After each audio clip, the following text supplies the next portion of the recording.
రవి ప్రకాష్ సిలికానాంధ్ర ఆసుపత్రి Kuchipudi super speciality వైద్య సేవలు పూర్తిగా ఉచితం. నమస్తే, welcome to RTV. Machilipatnam parliament కూటమి అభ్యర్థిగా బాలశౌరి నామినేషన్ దాఖలు చేశారు. భారీ జనసందోహం మధ్య ఆయన నామినేషన్ దాఖలు చేశారు. పార్లమెంటుకు సంబంధించినటువంటి అంశం ఏ విధంగా ఉంది, రాబోయే రోజులు ఏ విధంగా గెలుపు అవకాశం ఉందో తెలుసుకుందాం. ప్రస్తుతం బాలశౌరి ఉన్నారు. సార్, నిన్న భారీ స్థాయిలో మీరు నామినేషన్ దాఖలు చేయడం జరిగింది. ఊహించిన స్థాయి కంటే ప్రజలు కానీ మీ అభిమానులు కానీ తరలి వచ్చారు. ఎలా ఉంది నామినేషన్ కట్ట? ప్రజలందరూ ఆశీర్వదించడం కోసం వచ్చారు. సో ఇది బేసిక్గా ఈ నామినేషన్ చూసిన తర్వాత నాకు ఏమనిపించిందంటే, ఆ స్థానికంగా ఉన్నటువంటి ఆ శాసనసభ్యుడు మచిలీపట్నం మీద ప్రజెంట్ వైఎస్ఆర్సీపీలో ఉన్నటువంటి తీవ్రమైనటువంటి వ్యతిరేకత, అదే రకంగా ఈ ప్రభుత్వ విధానాల పట్ల వ్యతిరేకత. ప్రజలు గత 5 సంవత్సరాల నుంచి ఎక్కడ కూడా ఒక స్వచ్ఛమైనటువంటి గాలిని పీల్చుకుందామన్నా భయపడేటువంటి పరిస్థితి ఉంది. అసలు జనాలందరికీ అర్థం కాదంటే విషయం వాళ్ళకి ఏంటంటే, ఇది అసలు ఇది ప్రజాస్వామ్య దేశమా లేకపోతే ప్రజాస్వామ్యం లేదా, మనకు స్వతంత్రం వచ్చిందా లేదా అన్నట్టుగా గత 5 సంవత్సరాలుగా ఫీల్ అయ్యారు. సో ఇప్పుడు ప్రధానంగా రానున్నటువంటి కూటమిలో ప్రజలకి ఏదైతే కావాలో మచిలీపట్నం నియోజకవర్గంలో వాటిలన్నిటికి కూడా మేము ప్లాన్ చేసాం. పోర్టుని త్వరితగతంగా కంప్లీట్ చేస్తాం. ఆ తర్వాత దానికి అక్కడ పోర్టు పక్కనే సాల్ట్ ల్యాండ్లు, వేరే ల్యాండ్లు దాదాపు 3000 నుంచి 5000 ఎకరాల దాకా ఉన్నాయి. ఒక మంచి ఇండస్ట్రియల్ హబ్గా తయారు చేస్తాం. చాలామందికి ఉద్యోగ అవకాశాలు కల్పిస్తాం. సో అదే రకంగా ఇన్ఫ్రాస్ట్రక్చర్స్ ఏదైతే ఉన్నాయో మచిలీపట్నం నుంచి విజయవాడకి 6 లైన్ రోడ్లు, అలాగే రైల్వే కనెక్టివిటీ, మచిలీపట్నం నుంచి రేపల్లకి రైల్వే లైను, ఇవన్నీ కూడా మేము డెఫినెట్గా కంప్లీట్ చేస్తాం. తీర ప్రాంతం మచిలీపట్నం పార్లమెంట్ నియోజకవర్గం కూడా కనీసం డ్రింకింగ్ వాటర్ లేక ప్రజలు చాలా ఇబ్బంది పడుతూ ఉన్నారు. దాన్ని మొదటి ప్రయారిటీగా తీసుకుంటాం. సో ప్రతి గ్రామానికి కూడా మంచినీళ్ళు ఇవ్వటం కోసం నా వంతు నేను కృషి చేస్తాను, కేంద్ర ప్రభుత్వం యొక్క నిధులు తీసుకొచ్చి. అదే రకంగా చాలా చోట్ల ఎస్సీ కాలనీస్లో సీసీ రోడ్లు కానీ, డ్రైనేజ్ వ్యవస్థ కానీ మెయిన్ దాన్ని పూర్తి చేయడంతో పాటు కొన్ని కమ్యూనిటీ హాల్స్ అక్కడక్కడ ఎక్కడైతే అవసరం ఉన్నాయో వాటిని కూడా కంప్లీట్ చేస్తాం. సార్, 2019 మీరు సింగిల్గా అంటే వైసీపీ తరఫున పోటీ చేశారు. ఇప్పుడు 3 పార్టీల మద్దతుతో పోటీ చేస్తున్నారు. బాలశౌరి కూటమికి బలమా, కూటమికి బాలశౌరి బలం అంటే ఏం చెప్తారు? రెండు నేను చేసినటువంటి కార్యక్రమాలు, నా డిసిప్లిను, నేను పార్లమెంటు సభ్యుడిగా ఏ రకంగా ఉన్నానో ప్రజలకు తెలుసు.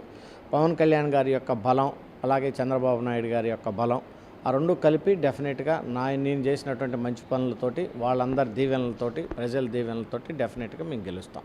సరే, అంటే మీరు పార్టీ నుంచి బయటకు వచ్చి జాయిన్ అయ్యే రోజు కూడా కామెంట్ చేశారు, దేవుడు బీకే కాదు జగన్ మాకు ఉన్న కామెంట్ చేశారు. మీ మీద వైసీపీ ప్రత్యేక ఫోకస్ పెట్టింది. ఎలా ఎదుర్కోబోతున్నారు వాళ్ళ వ్యూహాలు? పార్టీలు ఇటు పార్టీల నుంచి మా వ్యూహాలు మాకు ఉంటాయి, వాళ్ళ పార్టీలో వాళ్ళ వ్యూహాలు మాకు ఉంటాయి. సో డెఫినెట్గా ఏంటంటే, మేము ఏదైతే ప్రజలకి మంచి చేయాలో అది దాన్ని తీసుకెళ్తున్నాం. ఒక మంచి వాతావరణంలో ఈ ప్రభుత్వం నడిచింది వచ్చే 5 సంవత్సరాల పాటు. సో ఒక ప్రజాస్వామ్య పద్ధతిలో ఉంటుంది పరిపాలన అనేది, అది ప్రజలు కోరుకుంటున్నారు. సో దాని నుంచి డెఫినెట్గా ప్రజలు ఓట్లు వేస్తారు. ఇప్పుడు ప్రజలు ఏంటంటే ఈ 5 సంవత్సరాల నుంచి భయభ్రాంతులకు గురైపోయారు. ఎక్కడ కూడా అసలు ఏం చేస్తే ఏమైపోద్ది అనేటువంటిది, వాళ్ళకు ఉన్నటువంటి వాక్ స్వాతంత్ర హక్కును కూడా ఉపయోగించుకోలేనటువంటి పరిస్థితిలో ఈరోజు రాష్ట్ర ప్రజానికం ఉన్నారు. సో దాని నుంచి అందరూ బయటపడుతున్నాం అనేటువంటి సంతోషంతో ఉన్నారు. మీ పార్టీ అధ్యక్షులు, జనసేన అధ్యక్షులు మాట చెబుతున్నారు, 100% స్ట్రైక్ రేట్ అని నినాదం తెలుపుతున్నారు. 21 అసెంబ్లీ స్థానాలు, 2 పార్లమెంట్ స్థానాలు గెలవాలని ఒక లక్ష్యంగా పెట్టుకున్నారు. డెఫినెట్గా మా 21 అసెంబ్లీ స్థానాలు, 2 పార్లమెంటు స్థానాలు మా యొక్క లక్ష్యం. జనసేన పార్టీకి పవన్ కళ్యాణ్ గారు కూడా అదే దిశలో ప్రచారాలు చేస్తున్నారు. ఆయనకు చేతనంత వరకు అన్ని ఎఫర్ట్స్ పెడతా ఉన్నారు. కొన్ని చోట్లయితే చంద్రబాబు నాయుడు గారు, పవన్ కళ్యాణ్ గారు కలిసి ప్రచారం చేశారు. నా మచిలీపట్నం పార్లమెంట్లో కూడా ఇద్దరు 2 నియోజకవర్గాల్లో పెడన, మచిలీపట్నం చేశారు. సక్సెస్ అయింది, బ్రహ్మాండంగా ఆ సభలు సక్సెస్ అయినాయి. అలాగే పవన్ కళ్యాణ్ గారు మిగిలిన కాన్స్టిట్యున్సీలు అన్నింటిలో కూడా వస్తూ ఉన్నారు. సో ఇట్లన్నింటినీ పెట్టుకొని డెఫినెట్గా మా 21తో పాటు పవన్ కళ్యాణ్ గారు ఎక్కడెక్కడైతే తను తిరిగి గెలిపించాలో వాటిలన్నిటిని కూడా ఆయన శాయశక్తుల కృషి చేస్తూ ఉన్నారు. మా కృషి డెఫినెట్గా ఫలితం వస్తుంది. సార్, మీకు ఆ పార్లమెంటుకి సంబంధించి 7 అసెంబ్లీ స్థానాల్లో కొంత అవనిగడ్డలో సీటు వ్యవహారంలో చాలామంది అక్కడ సీటు జనసేన పార్టీని ఆశించారు. అక్కడ నేతల మధ్య సమన్వయం ఏ విధంగా ఉంది, అక్కడ ఏ విధంగా? అవనిగడ్డ చాలా బాగుంది. సీటు ఆశించడం అనేది సహజం. కానీ పార్టీ ఎవరికైతే సీట్ ఇస్తారో అల్టిమేట్గా వాళ్ళతో కలిసి పనిచేస్తారు నాయకులంతా. ఎక్కడ ఏ సమస్య లేదు. 7 అసెంబ్లీ కాన్స్టిట్యున్సీలు చాలా చక్కగా ఉన్నాయి. జనసేన పార్టీ అసెంబ్లీకి కూడా అక్కడ అవనగడ్డలో కంటెస్ట్ చేస్తుంది. మిగిలిన 6 చోట్ల తెలుగుదేశం వాళ్ళు కంటెస్ట్ చేస్తున్నారు. 7 అసెంబ్లీ కాన్స్టిట్యున్సీలు చాలా బాగున్నాయి. నా పార్లమెంటు కూడా చాలా బాగుంది. సో డెఫినెట్గా మేము పార్లమెంట్తో పాటు 7 అసెంబ్లీ స్థానాలు కూడా మేము కైవసం చేసుకుంటాం. ఈ పార్టీ సింబల్ గాజు గ్లాస్ మీద కొంతమంది హైకోర్టుకి వెళ్ళడం కొంత ఈ గందరగోళం జరిగింది. ప్రజల్లో ఏమన్నా కన్ఫ్యూజన్ ఏమైనా ఉందా కార్యకర్తలు? అది స్టార్టింగ్లో కొన్ని రోజులు ఉంటుంది. ఇప్పుడు విస్తృతమైన ప్రచారం చేస్తున్నాం గాజు గ్లాస్ గురించి. గ్రామంలో బూతుకి ఓటుకి అది ఇద్దరం కలిసి ప్రచారం చేస్తున్నాం, తెలుగుదేశం వాళ్ళు జనసేన వాళ్ళు. అలాంటి కన్ఫ్యూజన్ ఏం లేదు. సో ఇంకా రానున్నటువంటి 15 రోజుల్లో కూడా ప్రచారాన్ని విస్తృతం చేసి ఆ కన్ఫ్యూజను ఎలాంటి కన్ఫ్యూజన్ లేకుండా డైరెక్ట్గా మొదటి ఓటు గాజు గ్లాసు జనసేన పార్టీ లోక్సభకు పోటీ చేస్తున్నటువంటి నేను, రెండో ఓటు ఎక్కడైతే తెలుగుదేశం వాళ్ళు చేస్తున్నారో సైకిల్, ఒక కవనగడ్డ కాన్స్టిట్యున్సీలో వచ్చే 2 గాజు గ్లాసులు. సార్ బందర్ పోర్టుకు సంబంధించి మీరు మొన్న పవన్ కళ్యాణ్ చంద్రబాబు వచ్చి మాట్లాడిన తర్వాత పేరునాని కామెంట్ చేశారు. బాలశౌరికి పోర్టుకి సంబంధం ఏంటి, రాష్ట్ర ప్రభుత్వం అప్పు తీసుకుని పోర్టు నిర్మాణం చేస్తే నేను నిధులు తీసుకొచ్చాను బాలశౌరి చెప్పుకుంటున్నారని కామెంట్ చేశారు. డెఫినెట్గా అంతకుముందు 2 సార్లు దాని ఫైనాన్షియల్ క్లోజర్ అనేది రిజెక్ట్ అయింది. సో ఇక్కడ ముఖ్యమంత్రి గారు చెప్పడం ద్వారానే నేను కూడా కొంతమంది అధికారులను తీసుకొని ఢిల్లీ వెళ్ళి కూర్చొని వాళ్ళందరినీ సమన్వయ కమిటీ మీటింగులు పెట్టి, సో ఆ మీటింగ్ ద్వారా ఈ పోర్టు ఏ రకంగా మనకి వైబిలిటీ అవుతుంది అనేది వాళ్ళందరికీ వివరించి, సో వైబిలిటీ అయితే వాళ్ళ డబ్బులు వాళ్ళకు కూడా వస్తాయి అని చెప్పేటటువంటి వాళ్ళకి ఆ నమ్మకం కలిగి తర్వాత దాన్ని రిలీజ్ చేయడం జరిగింది. దీన్ని కోఆర్డినేట్ చేయటం ఒక పార్లమెంటు సభ్యుడిగా ఇక్కడి నుంచి ఉన్నటువంటి ఆఫీసర్లను తీసుకెళ్ళి ఢిల్లీలో ఎవరైతే లోన్ ఇస్తున్నారో వాళ్ళతో కోఆర్డినేట్ చేయటం అనేది స్థానిక పార్లమెంటు సభ్యుడిగా అది నా యొక్క బాధ్యత. ఆ బాధ్యత నేను నెరవేర్చాను.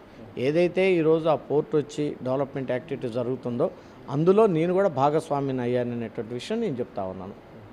ఈ ప్రత్యర్థి బందర్ పార్లమెంట్కి సంబంధించి వైసీపీ ఆయన పెద్దగా అక్కడ కనబడట్లేదని ఒక టాక్ నడుస్తుంది. మీ గెలుపు ఏమో నల్లేరు మీద నడకనుకుంటున్నారు? లేదండి, మనం ఎప్పుడు కూడా ఎలక్షన్స్లో దిగినప్పుడు యుద్ధంగానే ఉండాలి. సో ప్రతిరోజు మనం మార్నింగ్ నుంచి ఈవినింగ్ దాకా అందరితోటి సమన్వయంగా కొన్ని రోజు టెలికాన్ఫరెన్స్లు పెట్టుకుంటున్నాను. ఆ తర్వాత మండల అధ్యక్షులతో మాట్లాడుతున్నాను. ఆ తర్వాత బూత్ కమిటీ లెవెల్లో టెలికాన్ఫరెన్స్లు పెట్టుకుంటుంటాం. ఏ రకంగా చేసుకోవాలనేది మన వ్యూహం మనతో చేయాలి. ఏది ఎలక్షన్స్లో మనం తక్కువగా తీసుకోకూడదు. సో దాన్ని పర్ఫెక్ట్గా ఎలక్షన్ చేస్తాను. డెఫినెట్గా మేము అందరం విన్ అవుతాం. రాజకీయాలకి బాలశౌరి కొత్త కాదు. ఎంపీకి సంబంధించి ఆల్రెడీ మీరు 2-3 సార్లు ఎంపీగా చేసి ఉన్నారు. ఇప్పుడు ఈ ఎలక్షన్ ఏమన్నా డిఫరెంట్గా అనిపిస్తుందా? ఎందుకంటే ఇప్పుడున్న సినారియోలో జగన్మోహన్ రెడ్డి 175 లేకపోతే ఆయన ప్రజలకు వెళ్ళడం కానీ మీ ఇంట్లో మేలు జరిగితే 180 ఇలాంటి సినారియోలు ఏమైనా కొత్త మార్పులు ఏమైనా కనబడుతుంది? ఇలా వాళ్ళ పార్టీ వాళ్ళు చెప్పుకోవాల్సిన మాటలు వాళ్ళు చెప్పుకుంటారు. అల్టిమేట్గా నిర్ణయం తీసుకోవాల్సింది ప్రజలు. సో ప్రజలు ఏ రకంగా నిర్ణయం తీసుకుంటున్నాం అనేది మేము వెళ్ళినప్పుడు వాళ్ళ రెస్పాన్స్ ద్వారా కానీ ఎలక్షన్ నామినేషన్స్ ద్వారా కానివ్వండి, ప్రజలు స్పందించేటువంటి విధానం కానీ, లాస్ట్ 5 సంవత్సరాలు వాడు పడినటువంటి ఇబ్బందులు కానీ, కనీసం మంచినీళ్ళు లేకుండా పడుతున్నటువంటి ఇవన్నీ ఏంటంటే వైసీపీ ఓడిపోతుంది అనేటువంటి వాటి అన్నిటికి కూడా ఇవన్నీ సిగ్నల్స్. సో డెఫినెట్గా ఇవన్నీ చూసినట్లయితే కూటమికి ఇటుపక్క చంద్రబాబు నాయుడు గారు, అటుపక్క పవన్ కళ్యాణ్, పైన ఉన్నటువంటి మోడీ గారి యొక్క ఆశీస్సులతోటి ఒక బ్రహ్మాండంగా ప్రభుత్వాన్ని ఏర్పాటు చేస్తాం. Thank you sir. ఖచ్చితంగా మూడు పార్టీలకు కూటమి ఖచ్చితంగా రాబోయే రోజులు అధికారం రాబోతుందని బాలశౌరి చెప్తున్నారు. పోర్టుకు సంబంధించి ఏం జరిగిందో వాస్తవాలన్నీ ప్రజలు తెలుసు, ముఖ్యమంత్రి తెలుసు అని చెప్తున్నారు. అబద్ధ ప్రచారం ప్రజలు నమ్మరని చెప్తున్నారు. ఖచ్చితంగా 7 పార్లమెంట్కి సంబంధించిన 7 అసెంబ్లీ స్థానాలతో పాటు పార్లమెంట్ స్థానాన్ని కూడా కైవసం చేసుకోబోతుందని బాలశౌరి చెప్తున్నారు. కెమెరా పర్సన్ ప్రసాద్తో రాయ్ టీవీ విజయవాడ నుండి. నమస్తే అండి. ఇది వ్యాపారం గురించి కాదు, ఓటు గురించి. ఎన్నికల్లో ఓటు వేయడం మన హక్కు మాత్రమే కాదు, కర్తవ్యం. ఎంతో మంది మహా నేతలు శ్రమించి ప్రాణత్యాగం చేసి ఈ అవకాశాన్ని మనకిప్పించారు. అందరూ ఓటు వేద్దాం. ఎందుకంటే ఓటు హక్కు ఊరికే రాదు. నా ఓటు ఎవరికో తెలుసా? అది సీక్రెట్ అండి.